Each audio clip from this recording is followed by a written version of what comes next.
আপনি কিছু খোকা আমরা শাহাবুদ্দিন মজুমদার ভাইয়ে কমপ্লিট ওয়াল যেটা ওয়ালকু দিতরা বা মাদ্রাসার খাম কাজ কিলা চলের কিলা না তোরা খোকা। আসসালামু আলাইকুম ওয়া রাহমাতুল্লাহি ওয়া বারাকাতুহু।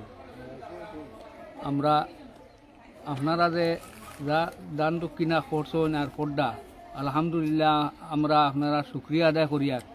আর আমরা যুবক কমিটি মাদ্রাসার তারা যথেষ্ট আপনার মেহনত মুশক্কত ইনশাল্লাহ পর্দা আপনারা সবে সহযোগিতা করবা আগবাড়ি ওখানে আগবাড়ি তো কিলা আমরা তারারও নেক নিয়তে আপনার পর্দা আমরাও লিও জিল্লা খাটিয়ার আল্লাহ তালায় আমরা সবরে দান বরঙ্গনি দিবার তৌফিক দুকা। আর বিশেষভাবে আমার মজুমদার শাহাবুদ্দিন মজুমদার সাহেবে যে এই ইয়েটা নিছুন পদক্ষেপ সারাই শুনছেন আমরা সদরিবাজার বানাত মাদ্রাসার হেড মৌলানায় আমরার মাদ্রাসার খাম খাজর উপরে কমিটির উপরে বহুত সন্তুষ্ট আর মজুমদার সাহেবরেও শুক্রিয়া আদায় করছেন।